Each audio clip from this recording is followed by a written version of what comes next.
Honest, objective reviews. PCMag.com is a leading authority on technology, delivering labs-based, independent reviews of the latest products and services. Colonel Sanders is probably the most recognizable icon in fast food history. His face, which is now synonymous with fried chicken across America and the wider world, has been a part of the KFC brand since KFC was a thing, and it's hard to imagine the company without its treasured mascot.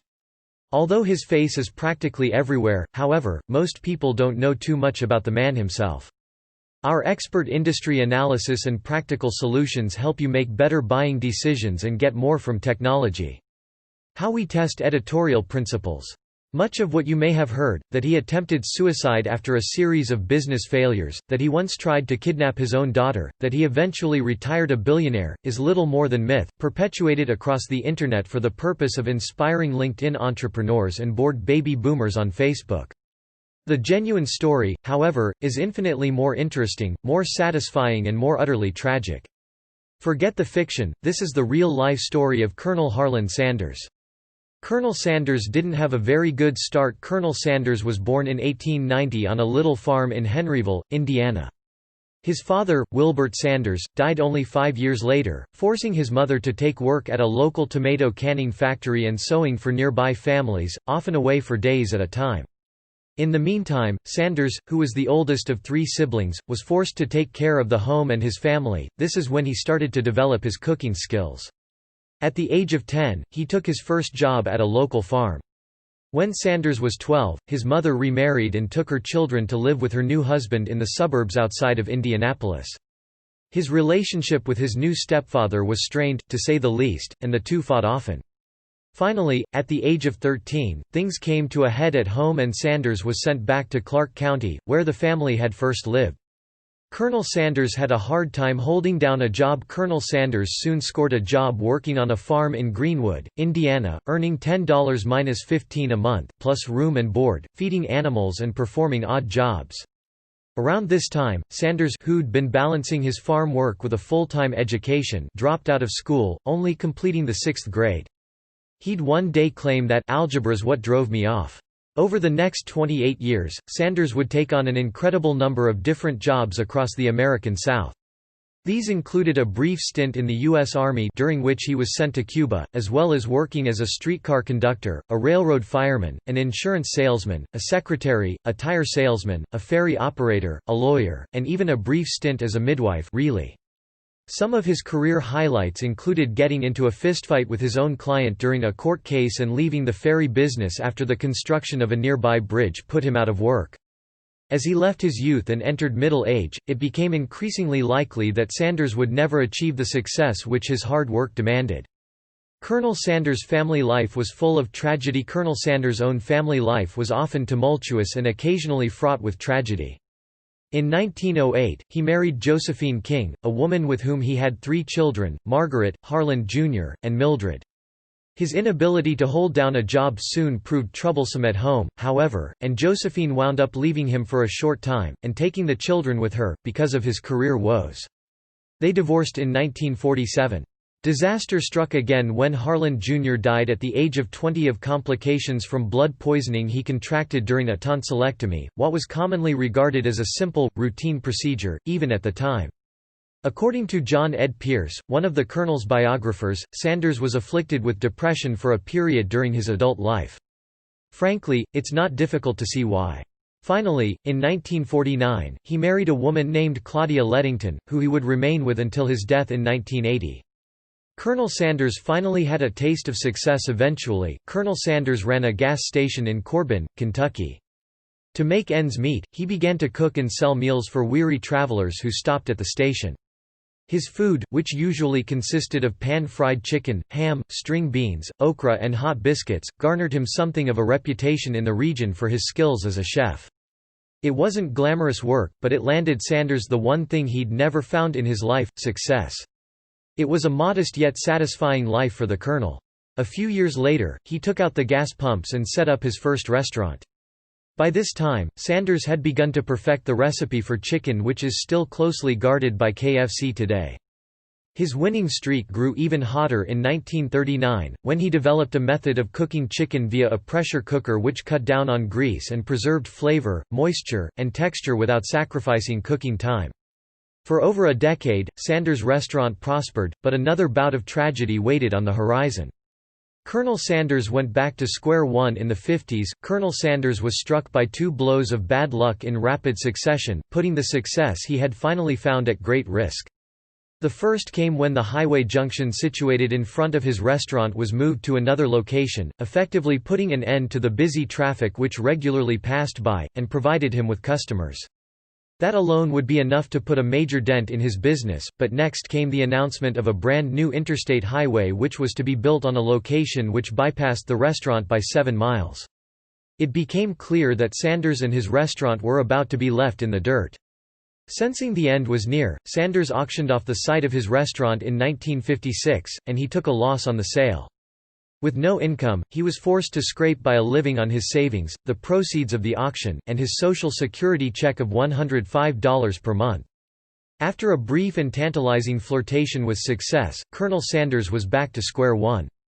Life on the road for Colonel Sanders after the closure of his restaurant. Colonel Sanders, now devoted to his cooking, attempted a new business tactic.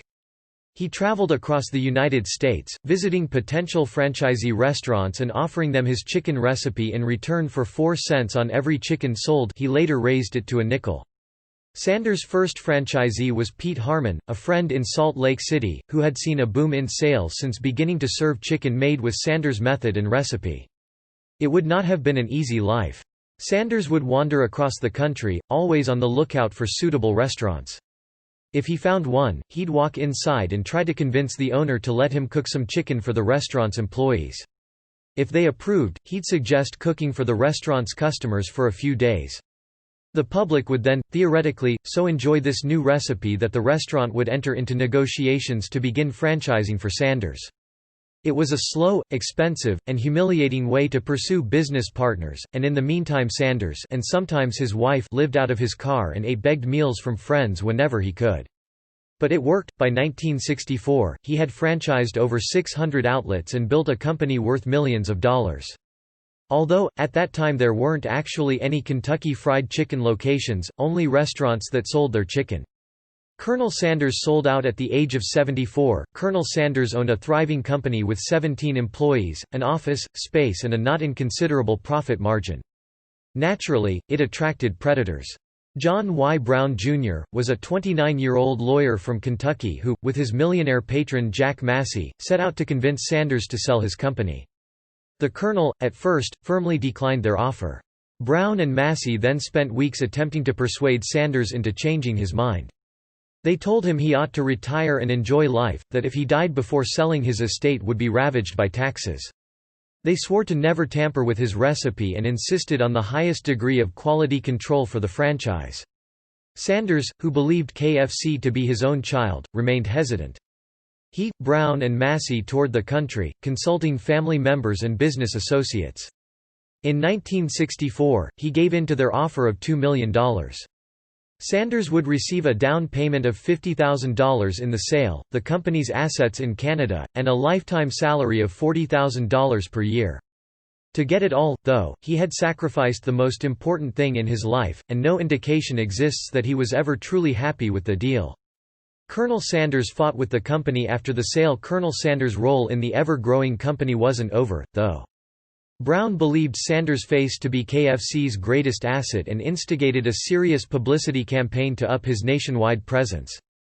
He appeared on television, conducted press interviews and visited individual restaurants as a spokesperson for the company.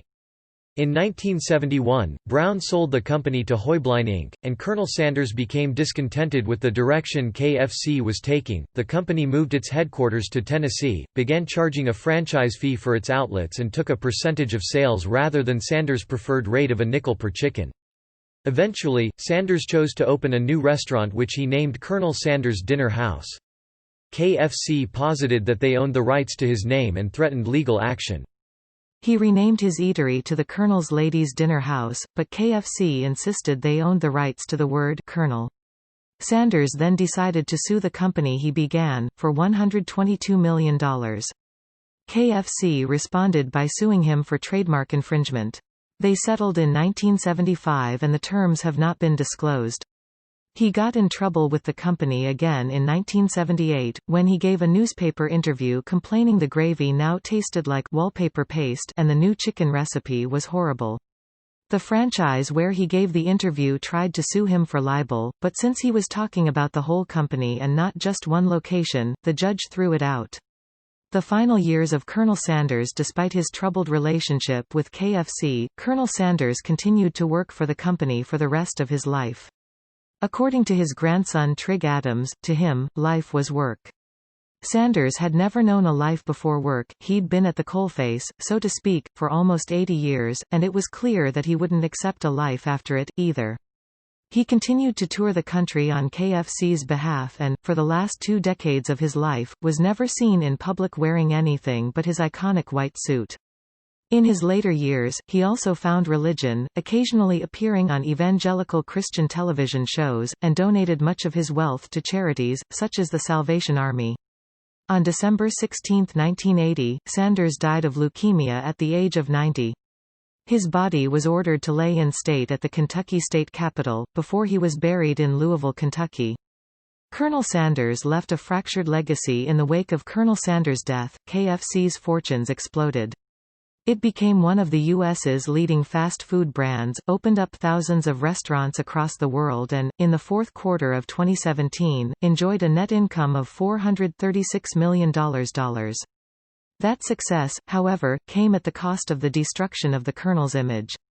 KFC's mascot became little more than a marketing tool, who at one point even became a dancing cartoon character who dunked basketballs and plugged Pokémon toys.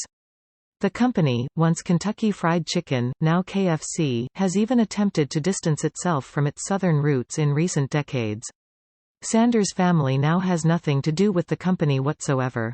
Although in the last couple of years KFC has attempted to levy a new sense of respect onto Sanders' brand, it's hard not to wonder what the Colonel, a man who believed in hard graft, held his own quiet dignity and distrusted large corporations, would make of the company today.